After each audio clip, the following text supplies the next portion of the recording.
Ladies and gentlemen, the prompter tells me we have 10 minutes, but since we started late, we'd probably have another 10 minutes and maybe extend this session. I know many of you have to catch flights and so forth. That's what feedback I'm getting.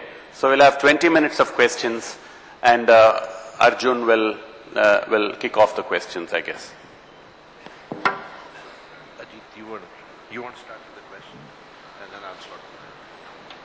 Yeah, just if I can make a reference to your speech, this is just a quick question. I don't want to, there's lots there. So while Arjun filters them, you know, one of your key insights has been that famine in a country which has the free press and robust democracy with a very strong opposition can never have famines because they will ensure. So in India, what has happened is in the last 10 years, we have a new problem. And you refer to that in your speech as well. You refer to the malnourishment and all that, which is dismal. And we have a new phenomenon basically called farmer suicides. So why is it that the same mechanism, I believe we have a free press, although you just mentioned that the media is not focused on these things, then why is it that it's unable to prevent these things, including the very malnourishment data that you gave us, as well as farmer suicides? Well, I think I'm very glad you asked the question because it illustrates my point. That is, when I'm quoted as saying famines do not happen in democracy, that's not the statement that I made exactly. I said famines don't happen in a functioning democracy. It's not adequate to have the institutions of democracy only. And that was one of my main points in the parliamentary talk, that we have gone much further ahead in having institutions of democracy and functioning in some areas. Famine is one of them. You cannot have a famine in India given the importance of the media and opposition parties and so on. On the other hand, undernourishment, which doesn't kill immediately but reduces your longevity, lack of medical attention, gender inequality, and all kinds of things don't get that politicization. That's changing. The issue of women's movement had made a contribution to getting gender inequality on the agenda. So my point really is that not that we know institutions of democracy, not the niti of democracy, but the nyaya of democracy. That requires the niti, but a lot more. And that's quite important, and I was very pleased when I was attacked. I got defended by no less than the New York Times because there was a critique in 2005 in the summer when Niger was having what looked like a famine, where they had started elections. And the point was that does not that prove that sense theory is all wrong? And the main editorial of the New York Times, I think it was in August of 2005, was to say that wasn't the point he made. The point was that famines don't happen in a functioning democracy. And it went on to suggest why in Niger it wasn't a functioning democracy. I think that's the thing to look at. How is the democracy functioning? Yeah. Dr. Sen, I have a whole lot of questions here, and I've tried to sort them out into groups, so we'll be able to handle them. There's a set of questions that basically says, we have these myriad of problems in India, the great economic divide, the digital divide, the poor, the really poor. How will India ever become a superpower? And how can we as IITians contribute to making this happen? Well, you may have to fight it alone. I mean, I'm not in the least interested in India being a superpower. I'd like to live in a country where people are happy and well-fed, well-nourished, have freedom of speech, can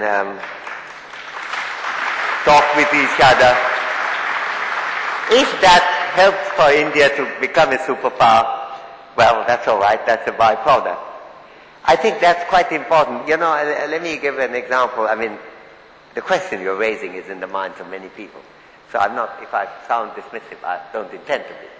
There is a difference as to what you focus on.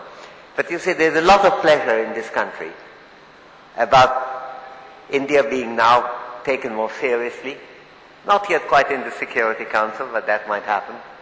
But certainly one of the big voices in G20, and it's increasingly clear that pretty much everything will be done through the G20 now.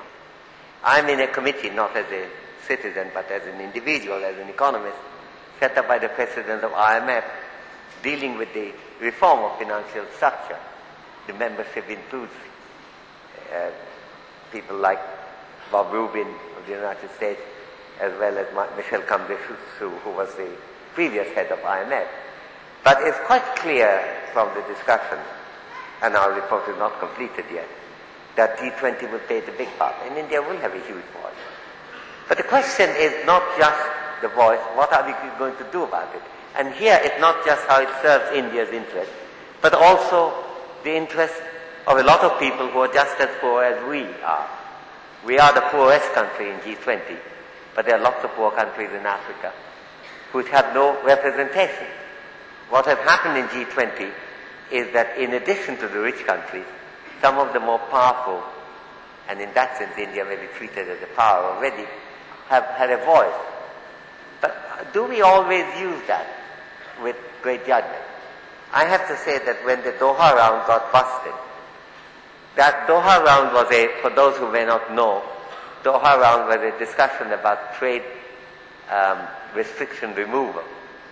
And India wanted some restriction to be removed about agricultural products. China wanted some, Brazil wanted some. Those were something that the Europeans and Americans did not want to grant.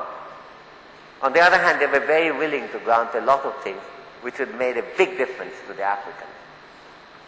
What happened, however, is that a coalition of India, China and Brazil just busted the talks, and nothing came of it, not including those things which would have made a major difference to the lives of many Africans, which is perhaps the most troubled continent in the world today. So I think I would say that that is a failure of a global Naya on which we have the ability to influence. So I would tend to say that if I'm interested in India being a power, it's because I would like to say that we may be able to use the power in a big way. There was a time when we did it. In fact, we have gone through a dramatic change. When India became independent, we lectured to everybody on big things, on democracy, on justice, and so on. Krishna Menon still holds the all-time record of the longest lecture ever in the United Nations. 14 hours non-stop. You're getting away with very little today. On the other hand, what we have done now we don't lecture, but quite often we don't do anything that applies to other countries.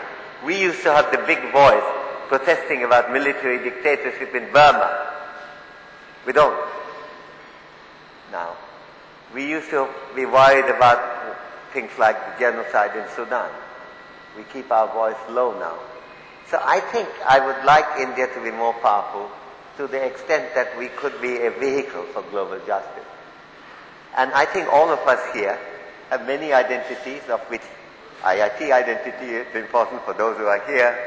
For me, an economist identity may be important, but the identity of Indian is important, but the identity of being a human being, member of the human race, and our global identity is important too. I think that's what I would like to look at.